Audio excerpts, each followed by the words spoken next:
5 ASAs, 6 mercaptan purine. I'm impressed.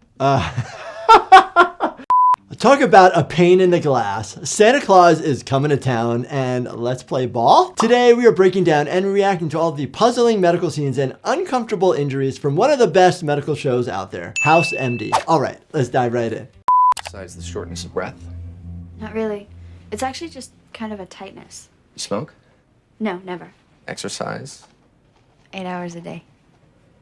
I teach preschool. Doing a good job, lots of questions. People with heart issues might feel some tightness in the chest. Sometimes they'll feel radiation of the discomfort going up to the jaw. This individual is, around kids all the time, so you think, okay, maybe there's some sort of illness that they might have. Take a deep breath. And then using the stethoscope to take a listen to the lungs to see if there's any crackles. You're probably just a little anemic. I'm gonna do an EKG just to make sure. Anemia is basically the reduction of red blood cells, which then would reduce your oxygen carrying capacity. But then he's going to get an EKG. EKG is gonna help us look for any cardiac abnormalities. So you can see if there's a blood clot on an EKG. A lot of the times there's some specific patterns that you would see on an EKG. Do I need to take this off? No, you can just pull that down in front. Oh gosh. Good Lord. Are those real? So yes, so you don't want that to happen when you're in a patient's room as a male doctor to a female patient and vice versa, opposite. Typically when we have EKGs that are done, we have techs in the emergency department that do it for us and keep everything covered. It takes 2 department heads to treat shortness of breath. What, did the complications increase exponentially with cup size? I want an EKG and blood test, including tox screen on Mrs. Exam Room 1. You're ordering tests to cover your lechery. Could breast implants cause somebody to be short of breath? Yes, there could be. Body's reaction to the foreign body that is there. Getting an EKG, again, looking for cardiac reasons. Good place to start. Maybe getting imaging of the lungs as well. And then if you have increased risk or concern for blood clot in the lung, you'd get a CT angiogram. He's not 1 pound over, he's 150 pounds over. 1, 2, 3. This is actually a real thing. There is a weight limit, unfortunately, to these type of machines. So this appears to be an MRI. It's the mechanism of the table, the movement that will actually break. And then there's the issue relating to fitting into the tube itself. Clats, influx. I don't see any edema either. So what do we do now? An LP. Even if it's not an STD, a fever points towards some sort of infection. I'm not sure we can do an LP on a guy his size. You have to be able to palpate the spine and know where to go. We could use fluoroscopy to guide us. Really good things that they're talking about doing a lumbar puncture. So they were talking about brain swelling, looking for signs of infection, and then they want to do a lumbar puncture, aka a spinal tap. You have your vertebral column and you're trying to get to the fluid that's around the spinal cord. And to be able to do that, individuals need to be in the correct position, which basically means that the lower back needs to be rounded and open. In order to open a space between... Oh, he's waking up. Oh, man, woken up and ripped out the ET tubes. It basically sits just below your vocal cords with a balloon underneath. You rip that out, you can really injure your vocal cords. It's gonna break. Yep. The mechanism to get him slid out wasn't functioning, probably because of weight. I believe it probably cost more than $1 million. What's wrong with you? Was something wrong with me. Now I'm better. Now I'd like to go home. He's not backing down. He says if we don't discharge him, he'll leave AMA. Patients, they can wake up and be of sound mind and say, I don't want any care. You have a right to do that as a patient. And so what we need to do as physicians is to just confirm that. George? You all right? George? Uh-oh. It's instinct as a human to try to prevent somebody from falling. Even an individual who weighs 150 pounds, that is going to be a significant weight to try to hold up. Unfortunately, there's not much to prevent somebody from falling and try to get somebody to sit down before that happens, because the fall will increase the risk of fractures, intracranial bleeding, and really bad outcome. Oh man, are they trying to say that there's a mid-shaft humerus fracture?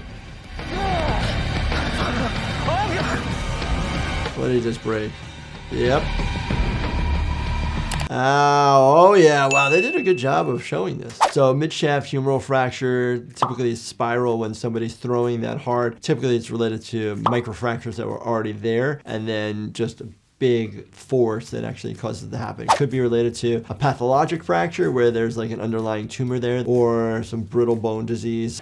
Dr. House, he tested negative for steroids. So looking for steroids. Steroids can cause bone weakness as well, but they're also looking for cancer markers. You guys got any money on He you? tested negative for steroids. I have a couple 20s on me. 50 of them? Foreman? The fat pad biopsy and abdominal CT scan were negative for the cancers, but So fat pad biopsy, typically there's different types of cushions around like the elbows and different joints, because we can tell on CT scan where there's something called the fat pad sign if somebody might have an occult fracture in the elbow. Typically that fat pad will show up. Hi, I'm Dr. House. I wonder what he's gonna look It's the for. coolest day of my life. No, are his testicles. Like See? testicular atrophy, Steroid maybe? use shrinks the testicles. Yep, okay, yeah. Looking for testicular atrophy. If somebody's using exogenous, typically like testosterone, those sorts of things, it'll tell your own body to stop making testosterone, which then will make your testicles obsolete and they will start getting smaller. Santa Claus, what? I've actually had this happen to me before where Santa Claus came into the emergency department.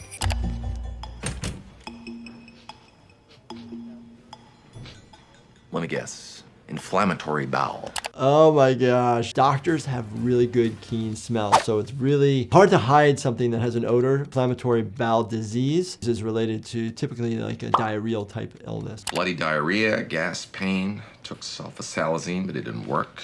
Then I Next tried steroid enemas, oral corticosteroids, 5-ASA, 6 mercaptopurine. Unimpressed.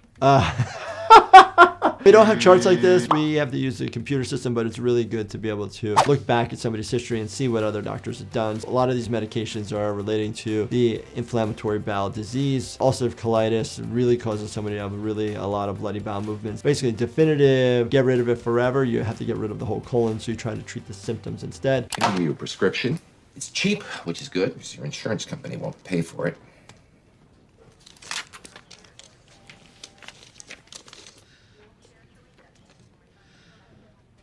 cojaritis?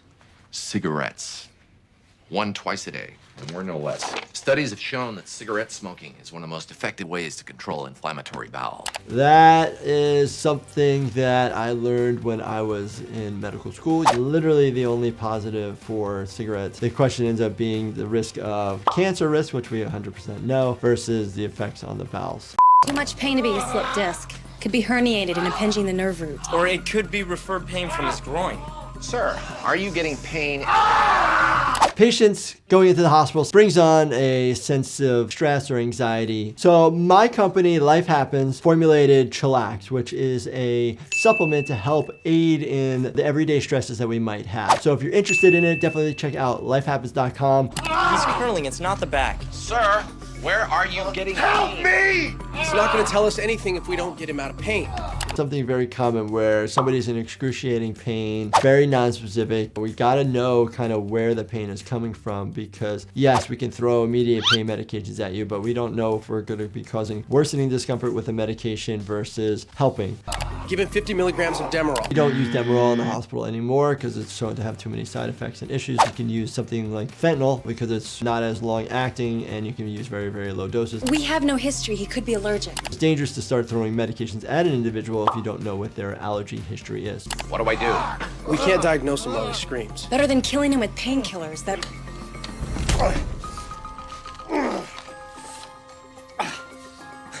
Yes, that is why we keep sharp objects, needles away from patients, because you don't know what they're going to potentially do with it. Doing an IM injection directly through your clothes typically is only advocated for the EpiPen or the epinephrine injection versus you see all these individuals' faces are shocked.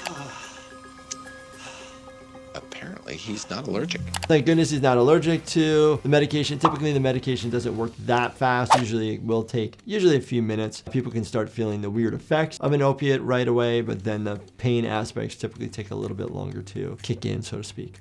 So I love Dr. House. I love this show. It is very entertaining to me. So if you guys enjoyed this, definitely check out my other clips relating to Dr. House. We'll put them up right here in this playlist. And if you guys, definitely enjoyed watching this, check out, other shows on our channel and make sure you subscribe, turn your bell notifications on, and hit that like button for me. Thank you so much for watching and stay healthy, my friends.